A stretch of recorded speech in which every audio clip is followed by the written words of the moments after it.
here are some pretty cool graphs. What do you think a simple equation like this, rho equals a constant, what would that be? Now I want you to think about it. Rho is the distance from the center to a point on the surface.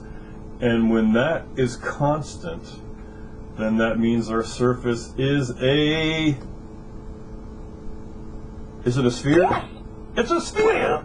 Yes. Yes, it is a sphere. As a matter of fact, it's a sphere centered at the origin. Okay? What about this one? Theta equals pi over 4. Well, let me see. That means for all values of z, theta equals pi over 4. For all values of z. Well, theta equals pi over 4 in polar coordinates would be the line that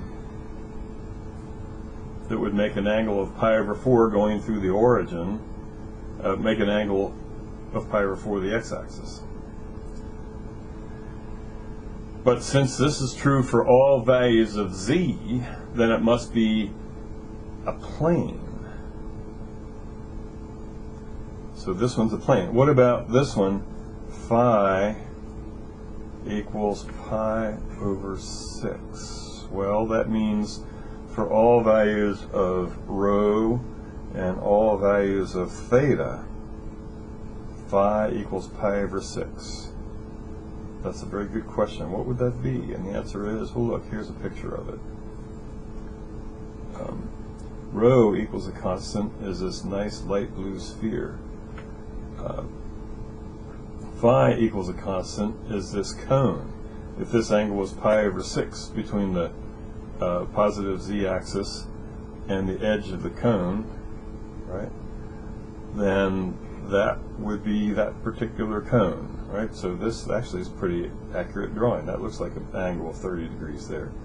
And that would be for all values of z, so going up this way forever, and all values of theta, so all the ones around the outside of it. Right? So that's what this is, right? This one, I couldn't draw this one, but it would be literally, if theta equals pi over 4, then that would be a line in the xy plane like this if we were in polar coordinates, but then this line projected out along the z-axis, even though it does intersect the z-axis, would form a plane.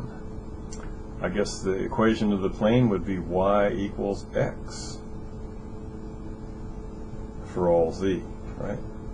So that's what this one is. Some neat equations. I hope you see that those are cool and fairly simple. Give me a Y, give me an E, give me an F.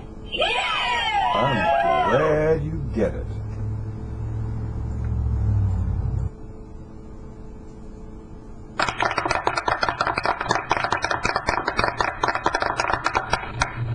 And that's the end of Unit 1.